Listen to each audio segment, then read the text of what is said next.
corporate tax rate is 35% presently. Nobody pays that. It was 25% at the end of Bush. I'm not talking the effective tax rate. We have the second highest to Japan, seventh highest effective tax rate. In Europe, in socialist countries, they have been lowering their corporate tax rate to 25% below. And check your numbers, sir. And they found that in each percentage decrease, say they drop a percent, they see a corresponding increase in revenues because there is more income generated, or more prosperity, more GDP. This is proven, it's fact. I'd like you to cite where you get your information from, sir.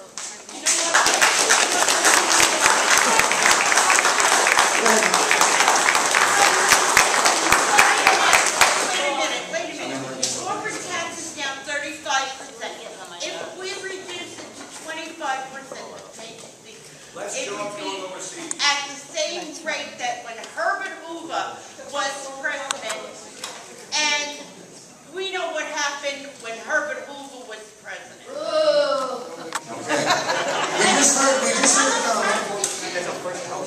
We just heard, ma'am, I know you've been waiting a while. I want you to speak, please. All I want to say, I'm 70 years old. I was born and raised in this country. Okay? I get $899 a month in Social Security. I have to pay $750 a month rent.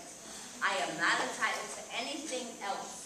When I needed dental work, I had to pay for that dental work, while people who have here by virtue of jumping over a fence or coming here, God knows how, get everything for nothing. Everybody looks at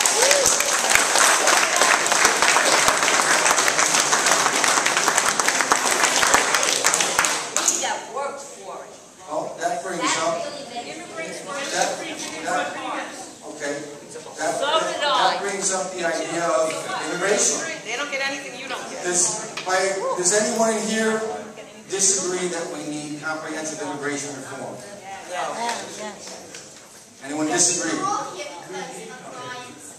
Okay. We need immigration reform. Comprehensive. Comprehensive, including legal and illegal immigration. Correct. Okay. All right, I agree. Okay.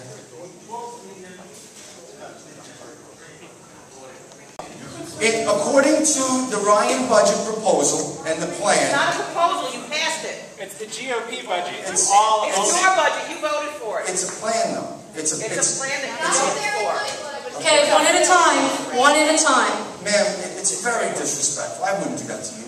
I was taught better than that. I was.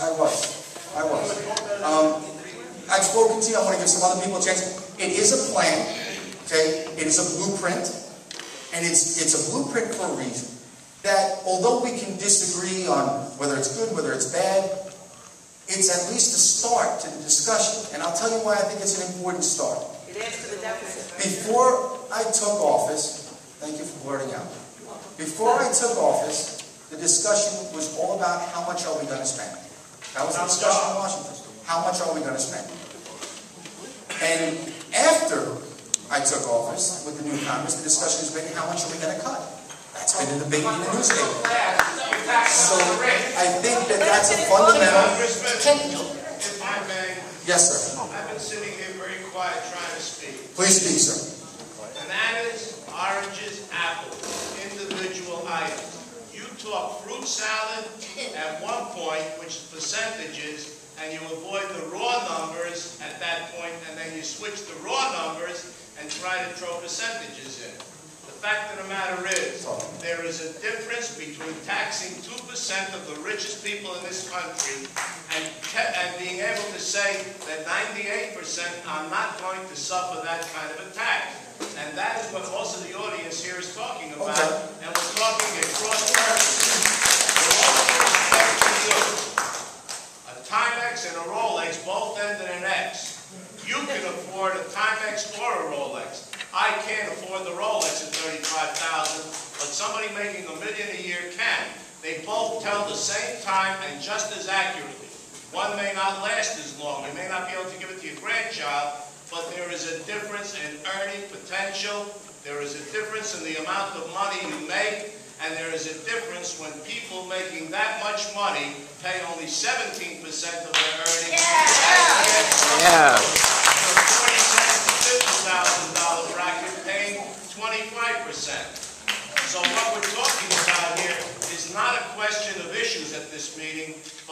mixing apples and oranges and making fruit salad when it's convenient to us. Okay, well, let's have an open discussion. If one person You and I. dies in 2009 and 2 people die in 2010, we now have 2 deaths, but it's 100% increase. And you're playing games with numbers, with all due respect. And I think that I'm going one step and I'll quit. Okay, go ahead. GE, for the first time, complained about the fact that they've got to pay taxes in America. One of the wealthiest corporations in the world. What happened? $14 billion. This is what we're facing. When people earn $1 million or more, they're in a slightly different position and can afford the extra few $1,000s in taxes as against me, who's getting a hell of a lot less, and the people in this room are also getting a hell of a lot less. It's not a question Mr. Bourne, of can we policy. finish? Let him speak.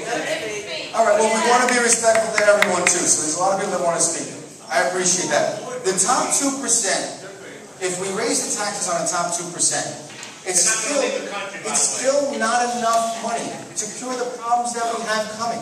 The debt is over $14 trillion. Close the corporate loophole. It's over $14 trillion. Ryan budget doesn't cut it till Okay, 2040. why are we cutting taxes? Because there's a lot of economists, and there's a lot of people, myself included, that believes we need fundamental tax reform that closes loopholes. I don't believe in loopholes. I think we should make everyone pay the rate they're supposed to pay. But when we lower taxes, okay, we broaden the base of people that pay taxes. One of the reasons why is because 2 reasons. On an individual that would normally, I'm not done. When we have a $1,000 check and you get taxed less, and now you have when you have a $950 check, you get taxed less, and now it's $1,000. That extra $50 that person gets, most likely they go into the neighborhood and they spend it. They go to dinner more often, they'll go to a show more often, they'll buy the new pair of sneakers. They will spend that money in the community, and that grows the economy. We agree.